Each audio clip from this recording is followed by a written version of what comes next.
hearty welcome to the 12 tribes scattered abroad and to those grafted in.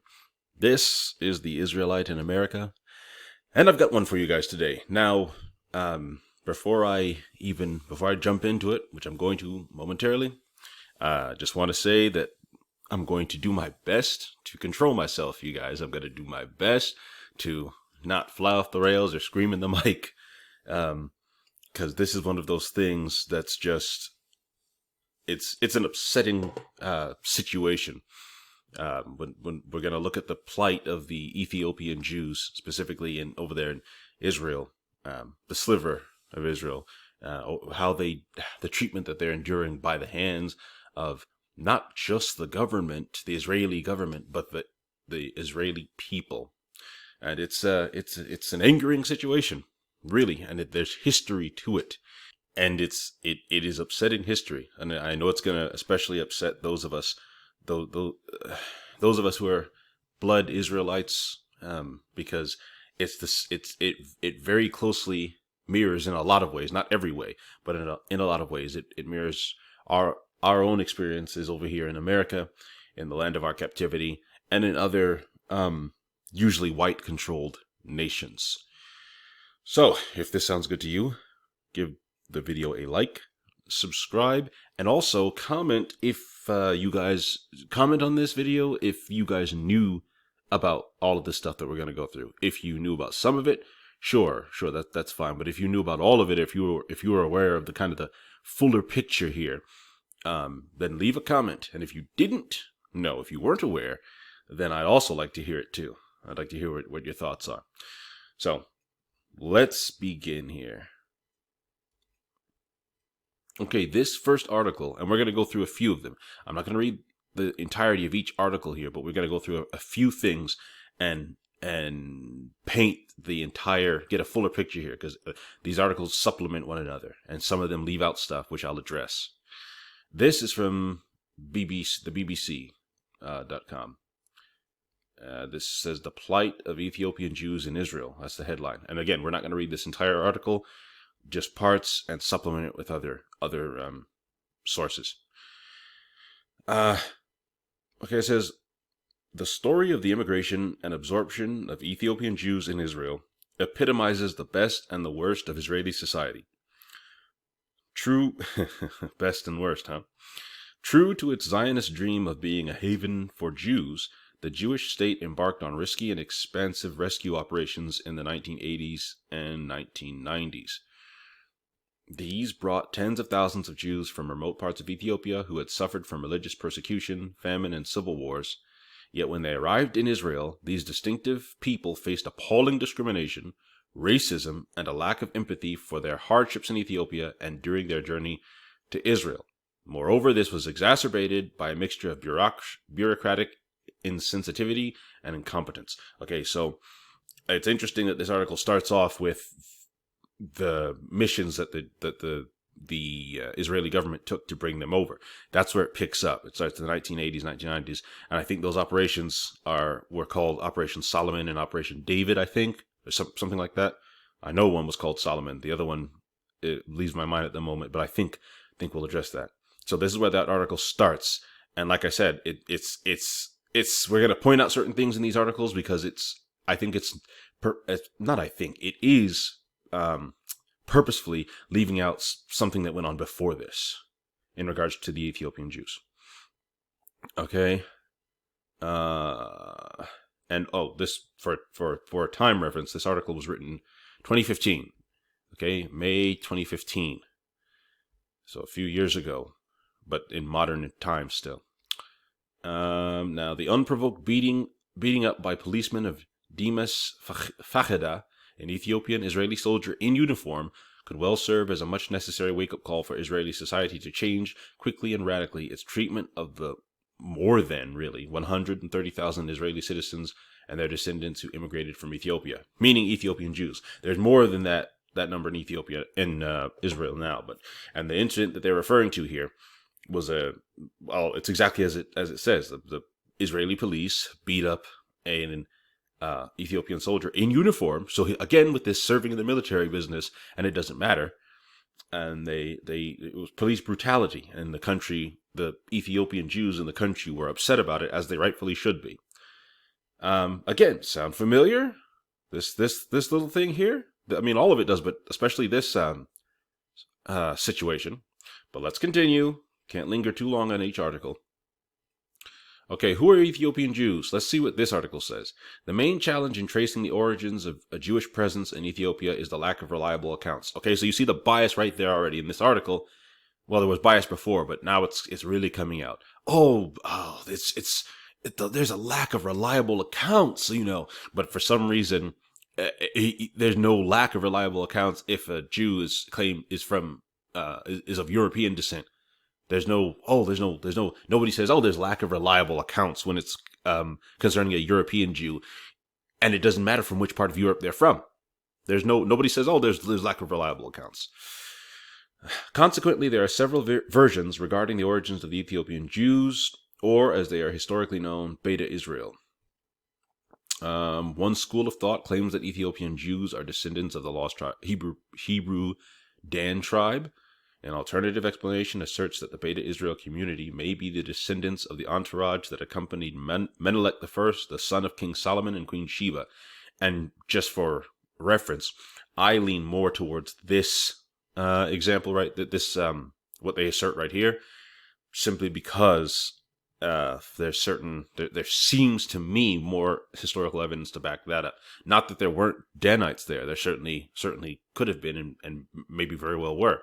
But I think this contingent that Solomon sent back with the Queen of Sheba might be more of there might be more historical evidence for that. For centuries until the 20th century, Ethiopian Jews were completely isolated from Jewish communities in other parts of the world, yet they adhered to biblical Judaism for many centuries. Okay. And, you guys are seeing these pictures, Ethiopians, black people, okay? Ethiopian, there's no mistake with that. And also, interestingly enough, I hope this is something that people miss, people don't think about, okay? So Ethiopian Jews are black, okay? You look up a picture of Ethiopians, all the pictures we're seeing here, they are black people. Even this article on the BBC asserts that, hey, for centuries, Ethiopian Jews were completely isolated from Jewish communities in other parts of the world, yet they adhered to biblical Judaism. So they were isolated, right? Because no one says, the Ethiopians, there was a whole bunch of mixing with the Ethiopians. So the Ethiopians then should be a pure representation of skin color, of the skin color of the Jews.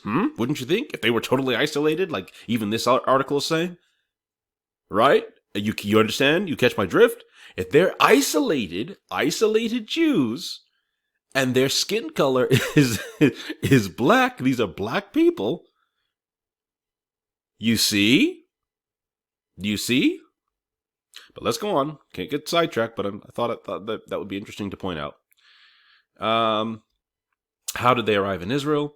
It was Prime Minister Menachem Begin, after he came to power in 1977, who first opened the country to Ethiopian Jews. It was in response to the threat to the community from famine, political unrest, and the hostility of the self-proclaimed Marxist-Leninist regime led by Kol, I'm going to butcher that name, Mariam. Initially, the Israeli Secret Service Mossad organized their immigration through refugee camps in Sudan. This resulted in the arrival of about 7,000 Ethiopian Jews in Israel. Okay, here we go.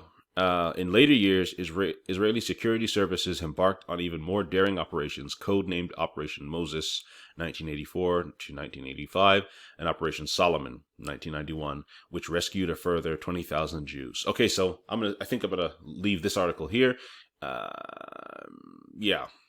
Now note what this article is saying, that so far we've heard of the efforts to rescue, quote unquote, rescue these Ethiopian Jews. That the Israeli government did these secret operations to rescue them and bring them over. So we got this operation in the 1980s and then one in the 1990s. What they don't tell you, what this article is leaving out, poignantly leaving out, is that there were Ethiopian Jews in the land already before these operations took place. They were in the land already, and some had come, some had immigrated under the law of return, and the Israeli government didn't recognize them as citizens, refused to give them Jewish citizenship, even though they could prove that they were Jews, that they were actually real Jews. In fact, hold on, let me, I think I have it. Let me see. Yeah. Okay, this is from Pomeps, maybe pomps.org.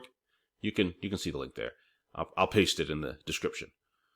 Okay, Jewish illegality, the case of the Ethiopian Jews between 1955 through 1975. Okay, so this is before those operations took place. Now listen to this.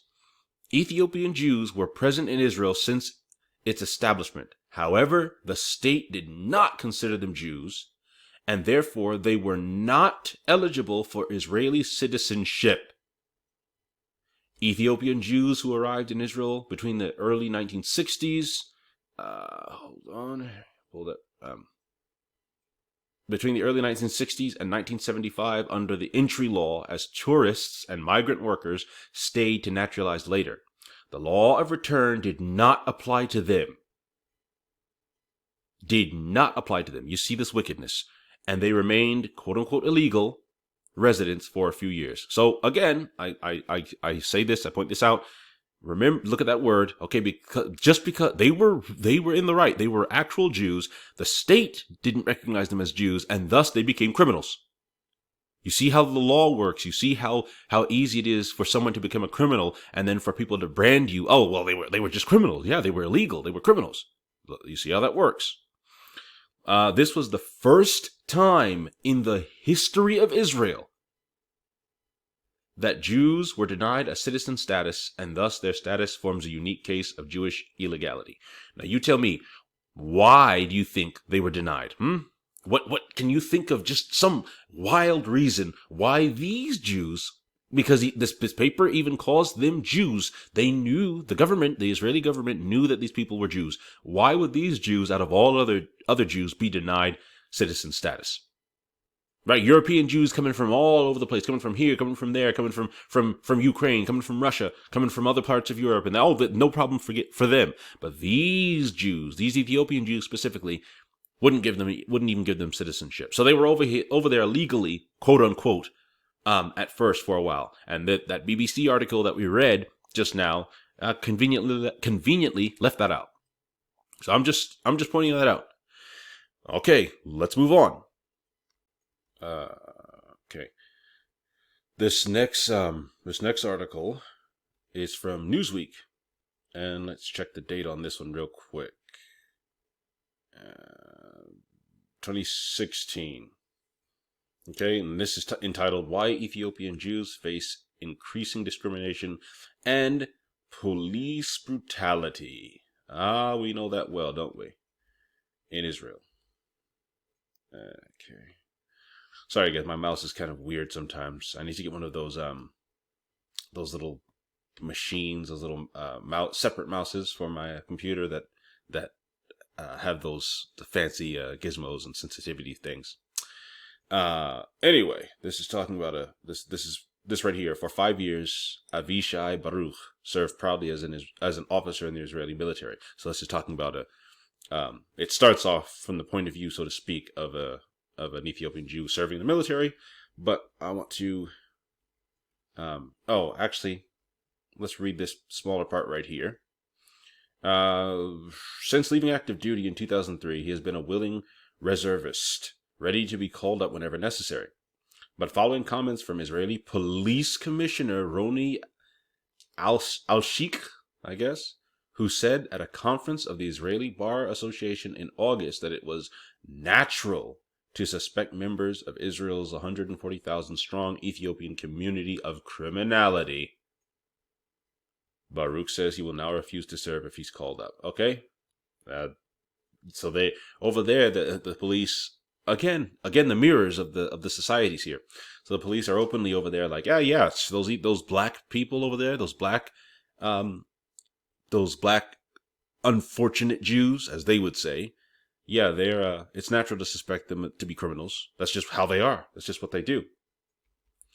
Okay, let's see. Let's go down a bit because, like I said, we're not reading every article, but I'm painting a large picture for you guys.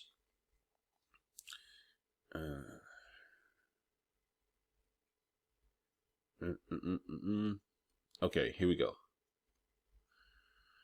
Ethiopian Jews arrived in a country already divided along ethnic and social lines. Israel was founded on the Zionist dream of giving the world's Jews a homeland. The world's white Jews. That's what it just needs to say. But the project was mainly led by European Jews. Yeah, well, there you go. And every prime minister since the country's establishment in 1948 has been Ashkenazi. I wonder why. Or a Jew whose family came from Central or Eastern Europe. Many Sephardic and Mizrahi Jews who came from Spain and the Middle East, respectively, have long said they face discrimination. Ethiopians often say they are treated even worse. Yes, they are. The darker the skin, the darker the treatment. Come on. In the early 1990s, for example, it was revealed that Israel's national blood bank was routinely destroying blood donated by Ethiopian immigrants for fear it was contaminated by HIV. Israeli officials claimed the incidence of HIV infection was about 50 times higher among Ethiopian immigrants than in the wider Israeli population, a charge Ethiopian Israelis denied. Yeah, of course, what do they do the same thing to us, man. They do the same thing to us over here in America.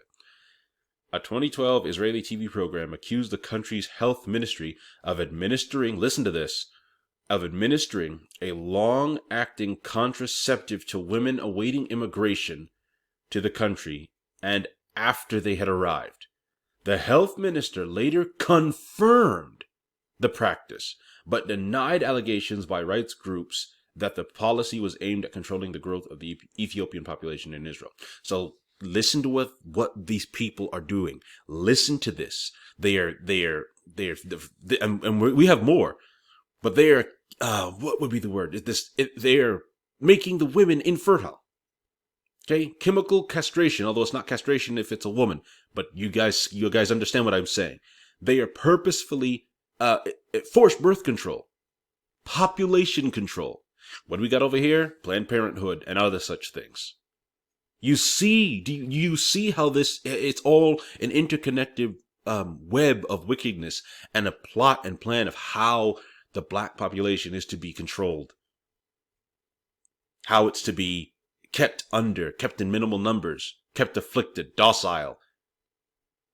You see this. And then I find it funny. It's not funny, but I find it funny that the health ministry leader, they was like, okay, well, yeah, we did it. Okay, we did it. We didn't tell you. We didn't get people's consent. We did it. But I mean, it wasn't because Ethiopian Jews. No, it wasn't. We weren't trying to control their population. I wonder how many European Jews they did this to without their consent. I wonder how many European Jews they gave contraceptives to, huh?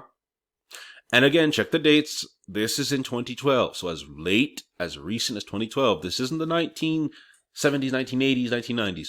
Recent as 2012, this was going on. Okay. I think that was what I wanted to... Yeah, because then it mentions here's something interesting. Okay, Ethiopian Israelis are among the poorest people in Israel. Well, they probably just aren't lifting themselves up by the bootstraps. They're probably just lazy, collecting unemployment. They just don't want to work. It must be, because that's kind of how black people are in most all white dominated societies. You know, we're just lazy. We just don't want to work. We're poor not because of the conditions and the supremacy that afflicts us. We're poor because we just don't want to work. Excuse me, we just don't want to work. We're lazy and we like collecting checks. That's what it is, right? When entering the workforce, they earn up to 40% less than Arab Israeli citizens who tend to have a lower household income than Jewish Israelis. Immigrants coming to Israel from Ethiopia often arrive with little formal education, and a 2012 report by the Israeli Ministry of Immigrant Absorption found that 41% of Ethiopian adults who had moved to Israel since 2002 were jobless, the highest unemployment rate among Israel's immigrant populations. Highest unemployment rate. They're just, I'm telling you, these black Ethiopians have got to be lazy, right? There's no other explanation. None. Okay, this article's from middleeasteye.net, and it is from 2016. Okay, 2016. You got Khazar policeman. Israeli Jewish police officer right there, and a couple Ethiopians. Okay, let's see what this article has to say. For Ethiopians in Israel, racism and discrimination have been the name of the game. Obstacles to a reasonably gratifying existence have included curtailed educational and employment opportunities, with many children forced into what has in recent years often amounted to a segregated school system. Does this or does this now not sound familiar? What has been done to us in the urban communities? Well, what they have created and dubbed the urban communities now. Before they were just communities. Now they're urban communities, and schools are like are basically segregated by design. They say no, it's just because a lot of they're in the urban areas. That's where the black kids are, and all of this stuff is by design. Those of us who know, those of us who are awake, are know this. And in fact, I may do a presentation coming sometime later. About the policies and systems and laws that led to things like this in our American system. But anyway, a March 2016 article in Israel's Haaretz newspaper reported that among Israeli children finishing in 12th grade in 2013 and taking exams, only 26% of students of Ethiopian origin achieved matriculation results enabling acceptance to university, compared with 52% of the general population. So, I guess kind of like over here, since black kids are not graduating in as high rates as white children, I guess once again black people are not only lazy, but I guess we're stupid. I guess we're just incapable, no matter in what situation we're in, to learn properly, to be given, to excel at school. There must be something wrong with our brains, right? It couldn't be another reason. It couldn't be because whenever we're in white-dominated societies, we face oppression, discrimination. We do not have access to the same forms of education that white children or even other children have. It couldn't be that. Couldn't be that. Let's read a little bit more about what some of these things that happened to the Ethiopian Jews, because I want to give more than one witness.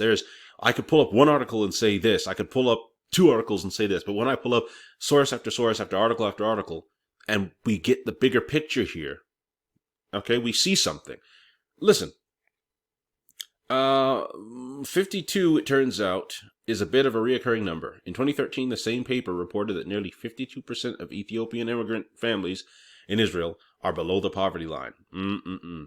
As would be expected, unemployment rates for Ethiopian Jews are higher and wages are lower. So they're not paying them enough. They're not providing equal access to opportunity, and thus they're poor, below the poverty line. And then people just blame it on them. Oh, they're criminals. Oh, they're lazy. Meanwhile, practices aimed at the societal exclusion of dark-skinned Jews have reportedly ranged from decisions by certain landlords not to rent properties to Ethiopian Israeli families to a recurring denial of marriage licenses to Ethiopian Israelis in the central Israeli city of Petah Tikva. Okay? Guys, is this the 1960s? Is this the 1950s in America? What does this sound like? And they're getting away with it. There's no Martin Luther King. Well, maybe I should say a better example. There's no Malcolm X. There is no Malcolm X over there advocating for the Ethiopian Jews. When Megan David Adam, Israel's emergency medical service and blood bank, refused in 2013 to accept a blood donation from Ethiopian-born Israeli parliamentarian Nina Tamano Shatta, the Israeli Net News website noted that the staff then told her that she could donate blood, but her donation would be frozen, not used. So again, date 2013, guys. These are modern times. Modern times. Okay. This comes from forward.culture, and interestingly enough, this is a Jewish owned paper, interestingly enough, let me read the about here real quick, or at least part of it. Right, this is called the foreword. The foreword delivers incisive coverage of the issues, ideas, and institutions that matter to American Jews. Okay, now, and it says they are fiercely independent. Yeah, right down here. You can read it on your own time if you'd like. Are they truly independent? I don't know, but it's interesting what this article talks about. Okay, let's. In the story of Ethiopian Jewish immigration, is Israel really the hero? So it asks the question, which I do find that commendable, especially since this is a Israeli-owned paper here. I do find that commendable that they're actually asking the question and what this article talks about. So credit where credit is due. Okay, now check this out, guys. By Mira Fox, this article is from 2022, so last year. Okay, like how we've been moving up with the dates. When we hear about racism or discrimination in Israel, it is usually about Jewish-Arab relations. Yes, that's true. It is far more rare that we hear the complicated story of Beta Israel, the Ethiopian Jewish community, who also face discrimination in the country. Usually, if we hear anything about their plight, we hear of Israel heroically airlifting thousands of Ethiopian Jews out of the country in covert operations.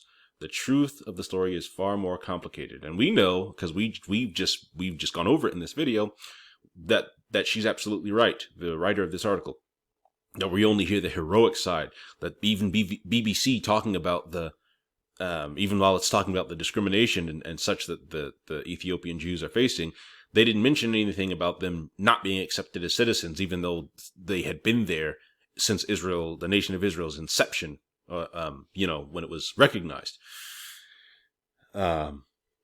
With No Land, a documentary about the Ethiopian Jews and their immigration to Israel, directed by Ethiopian immigrant Alam Wark Davidian and Israeli native Colby Davidian, a husband-wife filmmaker pair, sheds some light on the complexities involved in the Ethiopian Aliyah, giving far greater agency to the Ethiopian activists who worked to evacuate their community.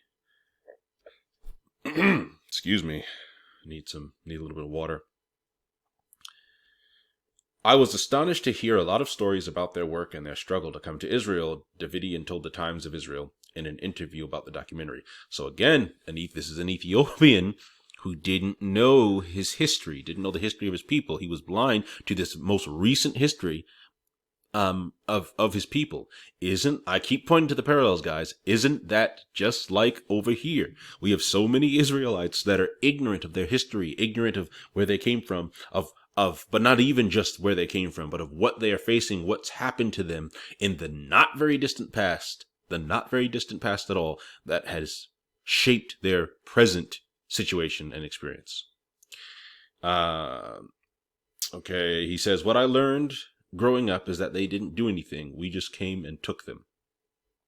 Discourse around Operation Moses and Operation Solomon, those heroic missions, the missions which airlifted thousands of Ethiopian Jews to Israel, often portray Israel as the heroic rescuers of a persecuted Jewish minority. White savior complex, anyone? But in fact, activists from Beta Israel had to push the Israeli government to help their community immigrate, especially after the Israeli Ministry of Absorption decreed that they were foreign to the Jewish people and thus ineligible to make Aliyah under the law of return. That decision was reversed in 1977 after hard advocacy work. Okay, so this paper is mentioning what other articles have not. You see that? Commendable. But I mean, it's history. We ought to be able to report history properly, whether it paints what we feel as our people in a favorable light or not.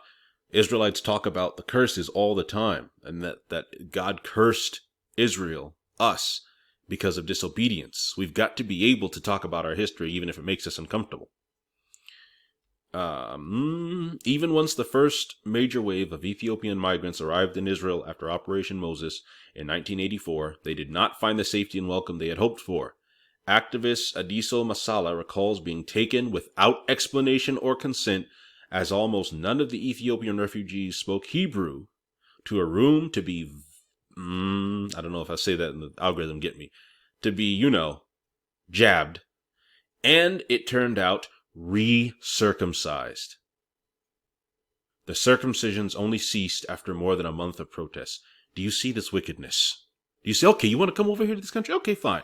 Since we have to take you, we're going to forcibly stick you with unknown substances to your body. You couldn't consent.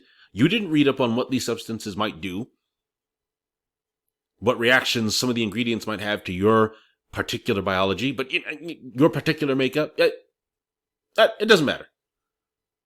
And then to recircumcise a man against his consent. I want you guys to just imagine the humiliation of this. He is forcibly recircumcised, and not just him. This was an ongoing thing that they finally stopped after a bunch of protests. Ethiopians were like, "Hey, what's wrong with you? Stop this!" And attention started being brought to it. And then they're like, "Okay, fine, we'll stop." These people are wicked, man. These people are wicked, and yeah, I said it. These people are wicked, evil people. The documentary interviews many of the major players in the movement to evacuate Beta Israel, largely Ethiopian Jews, discussing the larger politics at play that impacted the waves of immigration. Okay. Let's see, I think. Okay, most effectively highlighted by the documentary are the families often separated during the immigration process. The sudden end of Operation Moses in 1985 stranded hundreds of Ethiopian Jews, all of whom had risked their lives walking for weeks through the desert to arrive at the operation's pickup point in refugee camps in Sudan after the airlifts were stopped. But you didn't hear that from the BBC, did you? You didn't hear a lot of this from the BBC, or from Fox, or from CNN, or from a bunch of these talking heads online that claim to be independent. Interestingly enough, oh my goodness, I can't talk, you guys. Interestingly enough, you don't hear any of this from mainstream Christians either when they talk about Israel. Let's continue, almost to the end here. Other families were separated during the immigration process due to arbitrary rulings from Israeli immigration authorities. So they just willy-nilly made up stuff and just acted with impunity. A mother and six out of her 7 children, for example, were approved for entry to Israel, but her daughter is still, even today, in Ethiopia, where she is now married and has children of her own, still hoping to one day unite with her family. 2022. This was just last year. Why? Why would they separate a family, right? 6 of her 7 children. Why would they separate a family if they recognize them as Jews, if they're all Jews, if they're supposed to be Jews? Why are they doing this? Why? I don't see any of this happening to white European Israelis. I don't see any of this happening. The amount of history that is covered in the documentary can be overwhelming and hard to follow, but it's not entirely its fault. Documentaries on topics more well known in the West can rely on their audience's pre-existing knowledge of the event. Films on the Holocaust can focus on specific aspects of the Nazi regime because viewers already know the broad brushstrokes of World War II. And that's where we're going to leave it for now. Okay, so I wanted to bring this all to light. And now, I wanted to say, guys, when was the last time you heard Christians talk about this, for instance? Okay, because we expect to hear such things from our politicians. We expect our politicians to be, hey, support Israel. We need to send Israel money. Israel this, Israel that. But the people that claim to love God and such and other things, and we need to support Israel. Israel needs our help. Those Palestinians are getting to Israel. Israel's the only nation over there that this and that. Oh, Israel.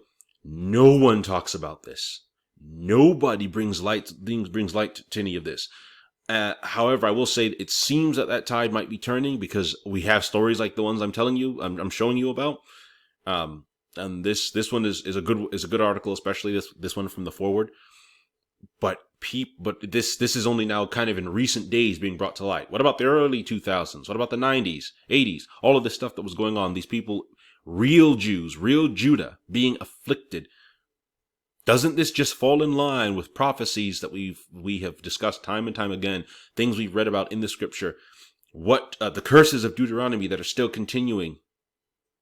But we are being awakened. So next time, you're your Christian friend asks you about the Jews, because I know for myself, I speak for myself personally here. I have people that I know and people in my extended family and such that love the Jews, the quote unquote Jews over there in the land, but detest us, dark Jews, black Hebrews. They detest us for some reason. I can't think of a word for it. And they'll talk about, oh, the poor Jews over there afflicted, oh, the poor Jews, they just want to exist and blah, blah, blah, blah, blah. And then next time they say that, next time they mention this to you, talk to them about the Ethiopian Jews, about the treatment of the Ethiopian Jews, now that you have a fuller picture. Some of you may not have known all of this. Some of you may have known all of this and more. This was by no means a terribly in-depth look. But I'm telling you guys, these things, I think I did a pretty good job of staying calm, actually, and keeping my voice controlled like I promised. This stuff is not new. This stuff will continue until the Most High brings us back to the land and executes judgment. Until we go back with true repentance, until we go back, He gathers us and brings us back. Until then, we will be continued to be afflicted by everyone from white supremacists to minorities of other nations, right? The stranger that gets up among thee very high, to those pretending to be us. We will be continually afflicted and oppressed evermore. That's what He said. Hopefully this sheds some light on that. Please share this video, especially with your Christian friends. Share this video and see what they say. Tell them to actually watch it all the way through and then see what they say in response, and if their tone on the Jews, quote unquote Jews, changes at all, or their tone on black Israel changes at all when you show them this. All right, subscribe, comment, let me know your thoughts. This has been the Israelite in America, and I will see you guys next time. Bye-bye.